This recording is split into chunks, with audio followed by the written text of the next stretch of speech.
your road back from interim and how hard a process that's been over the last few weeks. Yeah, I've worked hard with Dave Roberts at Lancashire over the past 7 weeks. First of all, getting back on my feet and get back to playing cricket. One thing about it though is the incentive to get fit so big, the chance to play in an Ashes series again, and put on the England shirt. You know, it's never going to be a huge problem getting back out there. So, you know, it's had its moments, but now it's all about playing cricket. Right to take it slow now and get ready for running into July and Cardiff rather than rushing back for the World 2020?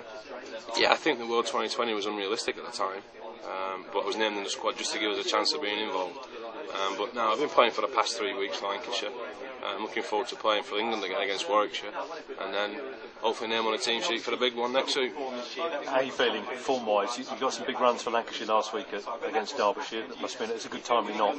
Yeah, I had a thrash in the 2020 and managed to belt a few, but probably the week before I felt better.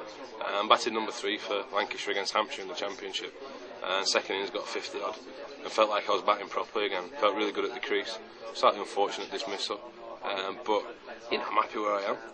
A bit more cricket wouldn't have gone amiss, but I haven't got it, so let's get on with it. Yeah, sure. Now, lots happened since 2005, but looking back on that, how do you rate Andy Flintoff 2005 against Flintoff 2009 vintage? 2005 first Ashes series, went into it wide-eyed, didn't know what to expect, and performed alright.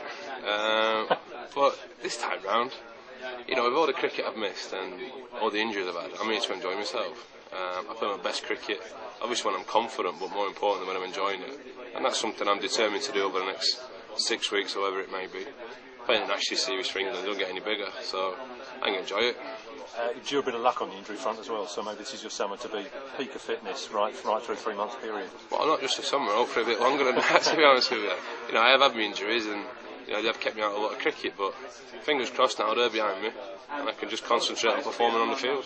What are the key moments looking back on 2005 that you think you can take something from going into this summer? When you talk about it with the lads who haven't played in an Ashes series before, you know, what are the things that will crop up there?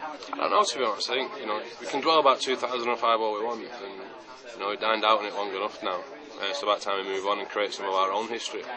Probably the one thing we can take from it though is I think once you get Australia under pressure you've got to keep them there, but that's not an easy thing to do.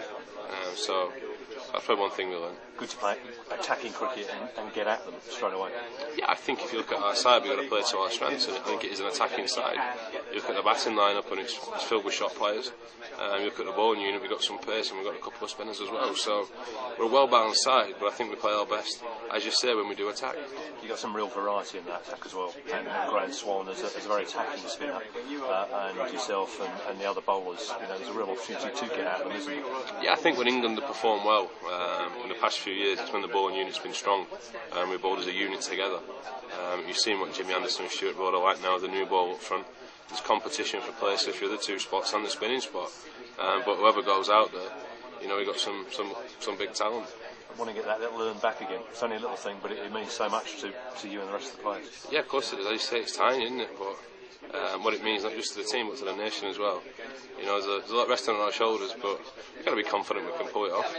We're probably going slight underdogs, but the two sides, you know, gone through a transitional stage. It's going to be compelling viewing, watching how we get on. Do you think you're underdogs? You know, with you know, they've got a new team as well that's bedding in as well, and some talk about, you know, what their best bowling line-up, whether they've got a spinner that's up to the mark or not. Do you really see yourself? They had a good time against South Africa, over in South Africa, and we've probably shown signs of improvements again. So, you know, the difference between the two sides, I think, is minimal.